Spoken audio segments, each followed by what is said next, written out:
ابن کثیر اٹھا کر دیکھیں 4 انگلی کے برابر بھی الا موضع اربع اصابع، 4 انگلی کے برابر بھی کوئی جگہ ایسی خالی نہیں جہاں شیطان نے سر نہ رکھا ہو سجدے میں، جہاں اس نے سر نہ جھکایا ہو اللہ کے سامنے سجدہ کرتے ہوئے۔ ہم اور آپ کیا عبادت کریں گے اللہ رب العالمین کی؟ ہم اور آپ کیا سجدے کریں گے اللہ رب العالمین کے سامنے؟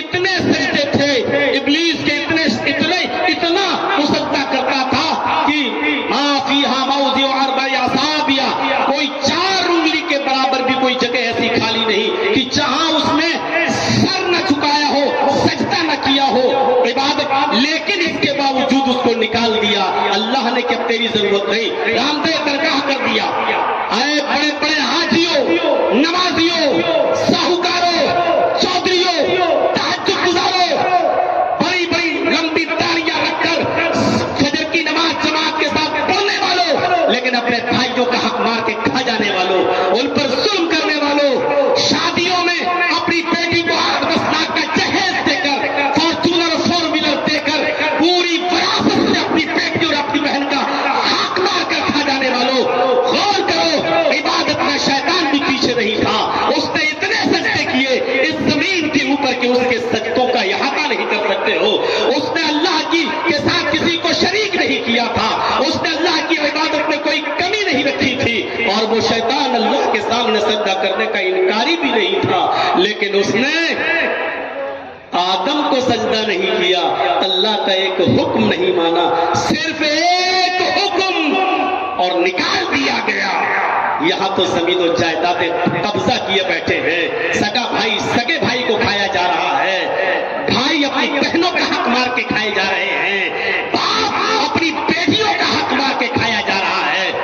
میرے بھائیوں، بہت سوچ سمجھ میں نے پوچھا تھا فاروق عبداللہ صاحب سے کہ آپ کی کمیٹی کی طرف سے کوئی موضوع ہے مجھے، یا میں اپنی طرف سے رکھ لوں؟ میں نے کل یا پرسوں ہی پوچھا تھا تو شیخ نے کہا کہ نہیں، ہماری طرف سے تو کچھ نہیں، اصلاح معاشرے پہ رکھے تو بہتر ہوگا، ورنہ آپ جیسا بہتر سمجھیں۔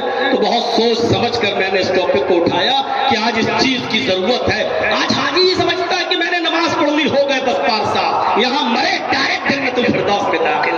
یہاں جو آدمی بیچارہ جس کی فجر کی نماز کبھی جماعت سے نہیں چھوٹتی، وہ سمجھتا ہے کہ ہم مرے اور سیدھے جنت کے اندر ہم داخل ہو جائیں گے، ہم تو ماشاءاللہ تہجد گزار ہیں، ہم فجر کی نمازیں پڑھتے ہیں۔ میرے بھائیوں، شیطان نے 4 انگلی کے برابر بھی جگہ نہیں چھوڑی جہاں سجدہ نہ کیا ہو، لیکن اس کے باوجود اس نے راندہ درگاہ ہو گیا۔ کیوں؟ کیونکہ جب اللہ نے حق دے دیا آدم کو سجدہ کرو، اب یہ حقوق العباد میں شامل ہے، تم آدم کا کو سجدہ کرو تو آدم کا حق ادا ہوگا، اور نہیں وہ حقوق اللہ میں کمی نہیں کرتا تھا، حقوق العباد میں کمی کی راندہ درگاہ کر دیا گیا۔ وہ اللہ کے سامنے سجدے میں کمی نہیں کرتا تھا، لیکن اس نے آدم کا حق ادا نہیں کیا، نکال دیا گیا۔ یہ ہے حقوق العباد۔ نماز پڑھنے والوں سوچو، بے نمازیوں سے تو آج ہمارا کوئی خطاب ہی نہیں ہے، ان سے تو ہمیں کوئی مطلب ہی نہیں ہے۔ یہاں تو ہم تہجد گزاروں کو مخاطب کر رہے ہیں، یہاں تو ہم ان نمازیوں اور فجر کے میں جماعت نماز پڑھنے والوں سے میں کہہ رہا ہوں، ذرا نماز پڑھنے جا رہے ہو، ذرا سوچو کہ ہم کسی کا حق تو نہیں مار رہے ہیں۔ سوچئے گا، جائیے گا اور ٹھنڈے دل سے سوچئے گا سوتے وقت۔ نماز بھی پڑھتے ہیں تو مونچھوں پہ ہاتھ پھیرتے ہوئے، داڑھی سہلاتے ہوئے، ایسے لگتا ہے جیسے اللہ پر بہت بڑا احسان کرتے ہوئے آ رہے ہیں۔ میرے بھائیوں، وَاعْبُدُوا اللَّهَ وَلَا تُشْرِكُوا بِهِ شَيْئًا، اللہ عبادت اللہ ہی کی، اس کے ساتھ کسی کو شریک نہیں، اور اس کے بعد حقوق العباد کا تذکرہ۔ حقوق العباد میں جو رشتے آئے ہیں وہ بعد میں اس کا تذکرہ۔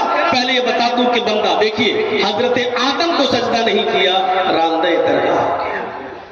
آپ کو یاد ہوگا بخاری شریف پڑھیے، کتاب و بدل وحی اٹھائیے، پہلا ہی وہ حدیث انما الاعمال بالنیات کے بعد آپ جب کتاب و بدل وحی پڑھیں گے تو پہلی حدیث میں آپ لمبی حدیث ہے آپ کو ملے گی۔ نبی اکرم صلی اللہ علیہ وسلم کئی دن کا کھانا لے جایا کرتے تھے، غار حرا کے اندر اللہ کی عبادت میں مصروف رہا کرتے تھے کہ ایک دن جبرائیل امین آئے، نبی اکرم صلی اللہ علیہ وسلم کے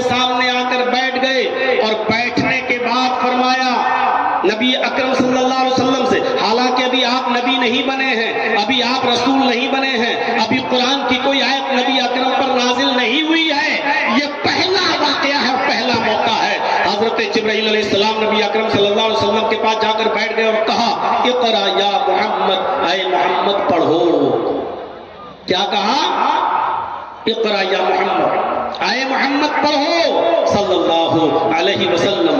محمد رسول اللہ صلی اللہ علیہ وسلم نے جو جواب دیا وہ وہی جواب تھا ہی، اور فطری طور پر جس انسان نے کبھی کوئی کتاب نہ پڑھی ہو، جس کو کوئی پڑھایا نہ گیا ہو، اس کا وہی جواب ہوگا، اور وہی جواب اللہ کے نبی نے دیا، ما انا بقاری، میں پڑھا ہوا نہیں ہوں۔ پہلے تو ڈر گئی، یہ آیا کون ہے؟ آج تک کوئی نہیں آیا غار ہرا میں، یہ کون ہے؟ اور آتے ہی مجھ سے کہہ رہا کہ پڑھو، ما انا بقاری، میں پڑھا ہوا نہیں ہوں۔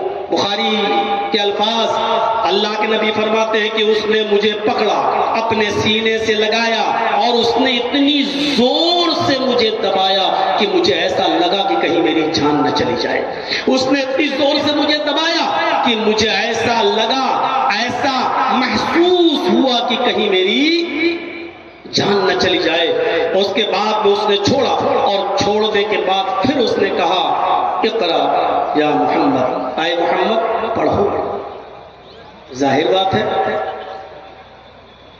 آپ نے پھر وہی جواب دیا، ما انا بقاری، میں پڑھا ہوا نہیں ہوں۔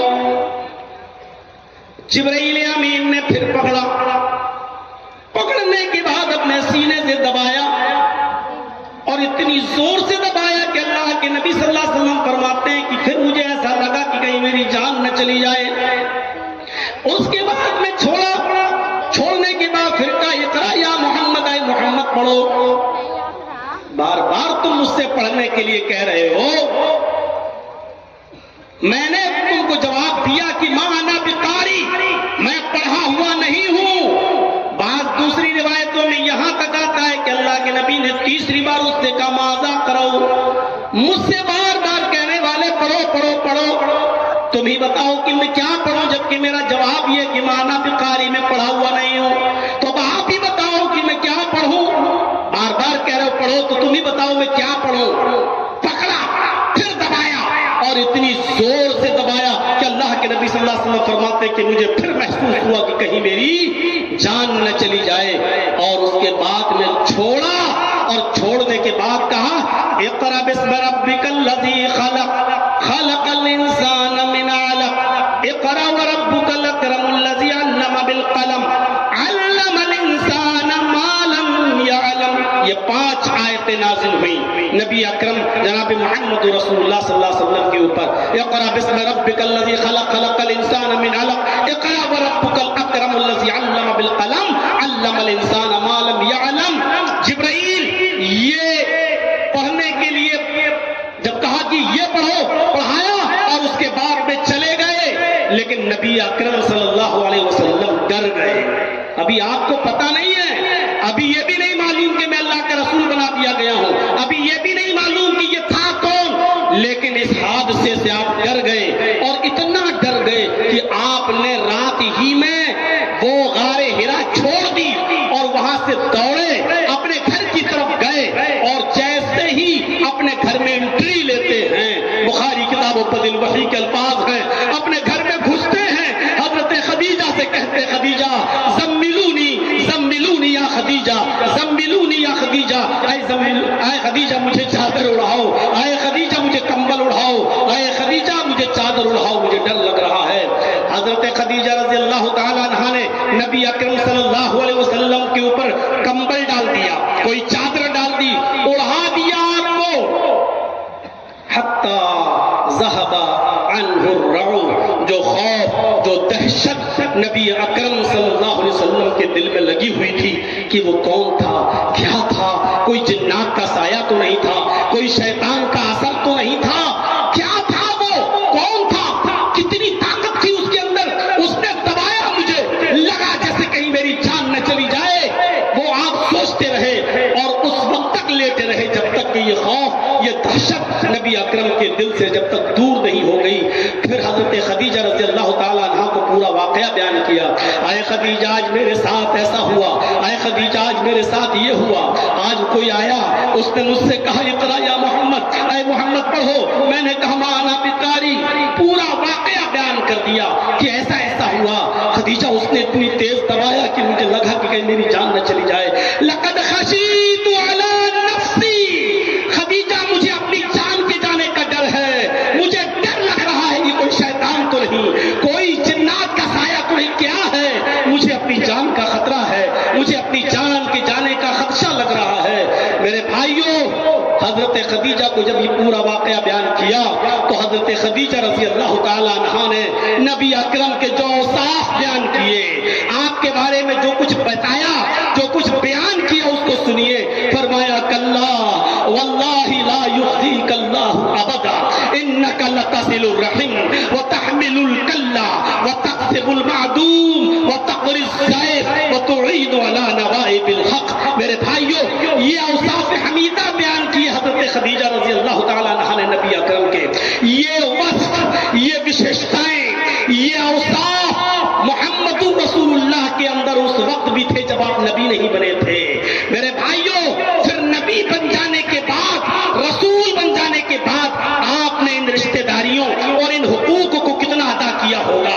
جب رسالت سے پہلے, نبوت سے پہلے جب نبی اکرم کا یہ حال تھا, غور کرو, حضرت خدیجہ نے کہا نہیں, ایسا کیسے ہو سکتا ہے. آپ کو اپنی جان کا خطرہ کیوں ہے, آپ کیوں ڈر رہے ہیں. آپ کے اوپر کوئی جنات, کوئی شیطان کیسے حملہ کر سکتا ہے.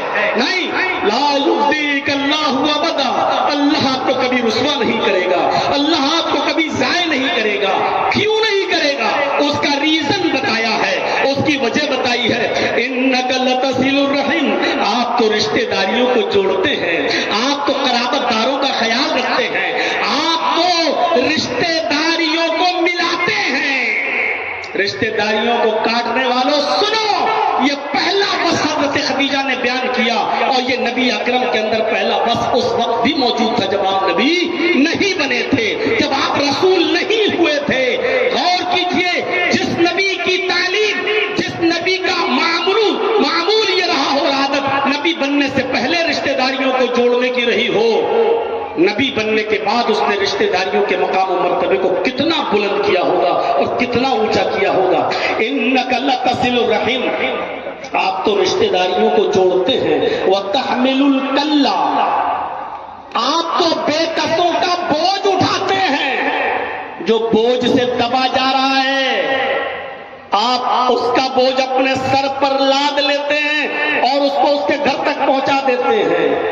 آج کے زمانے میں کوئی کر کے دیکھ لے, انسلٹ ہو جائے گی, اس کی عزت کا جنازہ نکل جائے گا. چیئرمین ہے صاحب علاقے کا, میں اس کا آدھا بوجھ اپنے سر پہ لاد کے اس کے گھر تک پہنچاؤں گا, عزت کا جنازہ نکل جائے گا. ارے ایسا کیسے ہو سکتا ہے کہ میں اس کا بوجھ اپنے سر پہ لادوں. تحمل الکلاب. تو بے کسوں کا بوجھ اٹھاتے ہیں. وتکسب المعدوم. آپ تو محتاجوں کو کما کر کھلاتے ہیں, آپ ان کے کام آتے ہیں. جو کمائی آپ نے کمائی ہے, بکریاں چرا چرا کر, جنگلوں میں جا جا کر, کپڑا بیچ بیچ کر, آپ نے بزنس کر کے, پھیری کر کے, تجارت کر کے جو آپ کماتے ہیں, آپ محتاجوں پر وہ خرچ کر دیتے ہیں. آپ تو محتاجوں کو کھانا کھلاتے ہیں, آپ تو ان کو کما کر دیتے ہیں. وتقری الضیف. آپ کے اندر چوتھی خوبی ہے کہ آپ کے گھر سے کوئی مہمان بھوکا نہیں جاتا ہے, آپ تو مہمان نوازی کرتے ہیں. آپ خود بھوکے رہ جاتے ہیں لیکن مہمان کی مہمان نوازی میں کمی نہیں آنے دیتے. وتعین علی نوائب الحق. مشکل حالات میں بھی آپ امر حق کا ساتھ دیتے ہیں, سچی بات کا ساتھ دیتے ہیں. راہ گلگشتہ کو آپ راستہ دکھاتے ہیں, اس کو اس کی منزل تک پہنچاتے ہیں. میرے پیارے ساتھیوں, غور کرو, حضرت خدیجہ نے یہ نہیں کہا کہ آپ تو اللہ کی بہت عبادت کرتے ہیں, کئی کئی دن کا کھانا لے جاتے ہیں اور آپ تو اللہ کی عبادت میں لگے رہتے ہیں, آپ تو صرف اسی کے سامنے سجدہ کرتے ہیں. یہ خوبی بیان نہیں کی. حضرت خدیجہ نے کہا آپ کو اللہ ضائع کر ہی نہیں سکتا, آپ کو اللہ رسوا کر ہی نہیں سکتا, آپ کو اللہ برباد کر ہی نہیں سکتا. اور اس کی وجہ یہ ہے کہ آپ اللہ کے بندوں کے ساتھ, آپ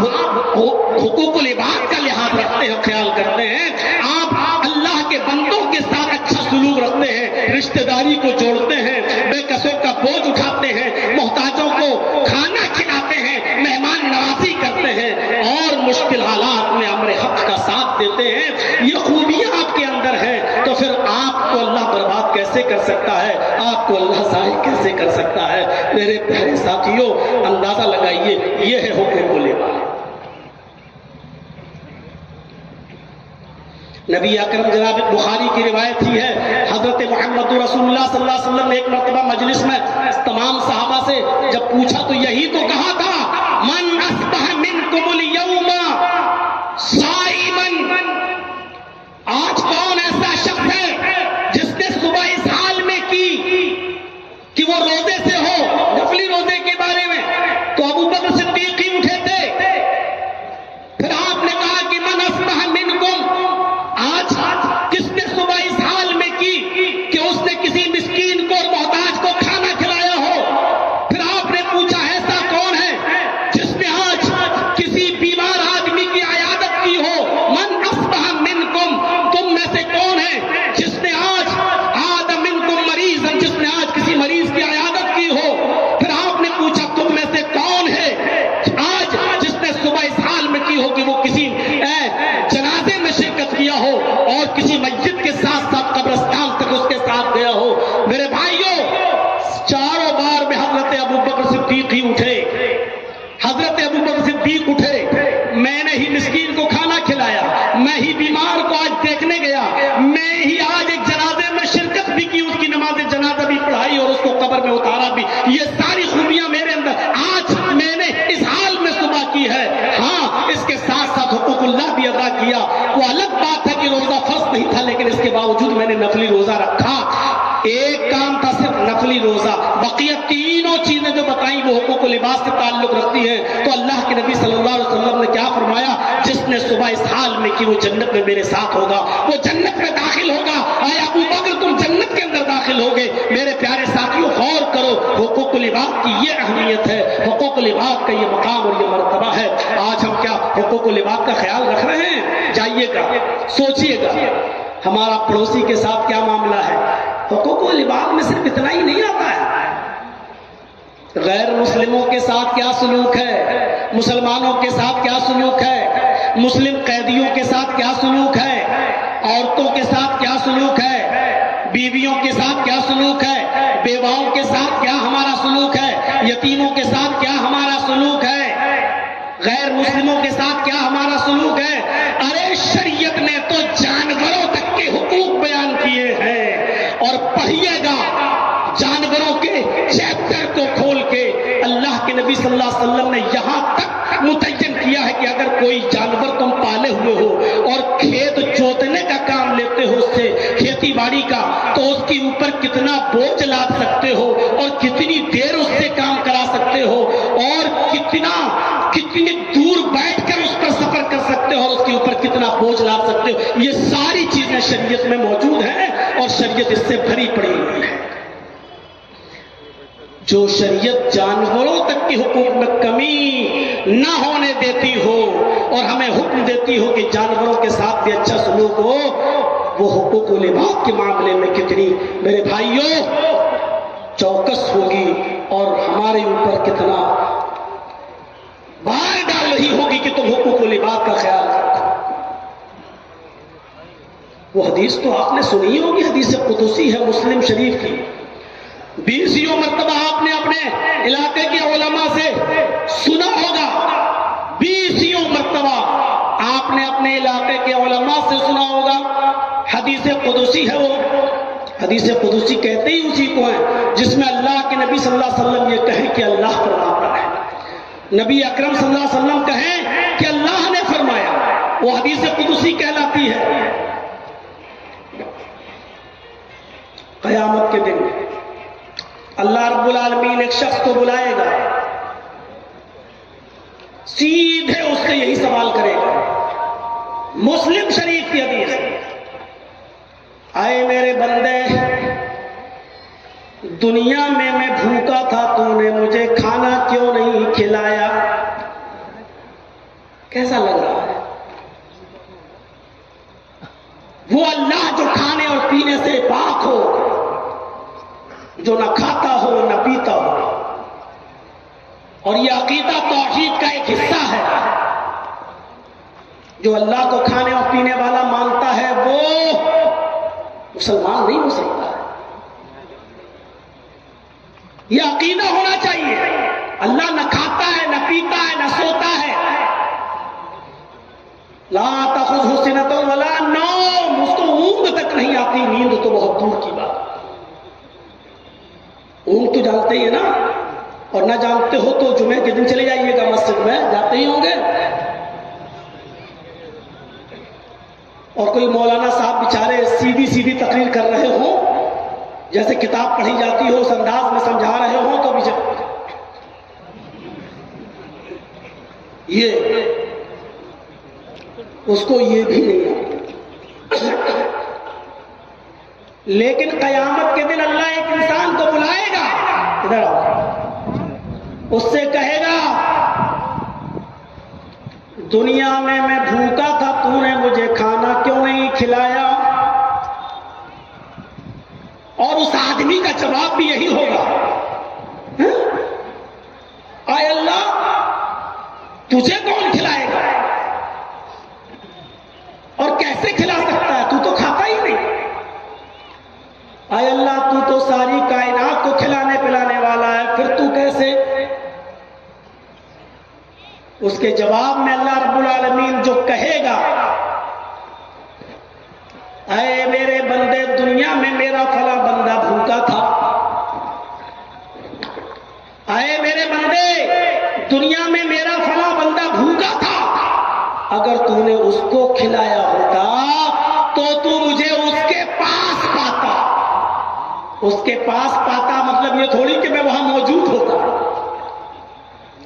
یعنی میں تیری مدد کے لیے حاضر رہتا. اللہ رب العالمین کے لیے ضروری نہیں ہے کہ وہ آسمان سے اتر کر دنیا پر آئے اور لوگ کہیں کہ نہیں وہ یہاں ہے, وہ اس بوتل میں بھی ہے, وہ اس کیمرے میں بھی ہے, وہ اس مجلس میں بھی ہے.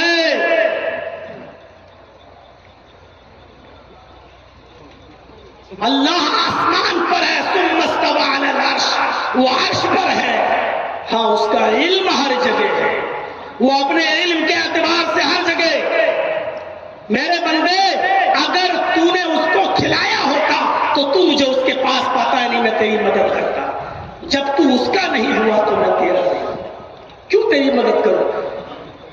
کتنی بڑی حقوق العباد کی طرف اشارہ کر رہی ہے یہ حدیث. ایک بھوکے کو کھانا کھلانا ہی نہیں, دوسروں کو ابھارنا بھی. ارے محتاجوں کو, مسکینوں کو کھانا کھلاؤ, یہ شریعت کا ایک حصہ ہے. وَلَا يَحُضُّ عَلَىٰ طَعَامِ الْمِسْكِينِ, یہ وہ شخص ہے جو لوگوں کو, فقیر محتاج اور بھوکوں کو کھانا کھلانے کے لیے اکساتا نہیں تھا, ابھارتا نہیں تھا. قرآن پڑھیے, کہا وَلَا يَحُضُّ عَلَىٰ طَعَامِ الْمِسْكِينِ, یہ وہ شخص ہے جو محتاج کو, مسکینوں کو کھانا کھلاتا نہیں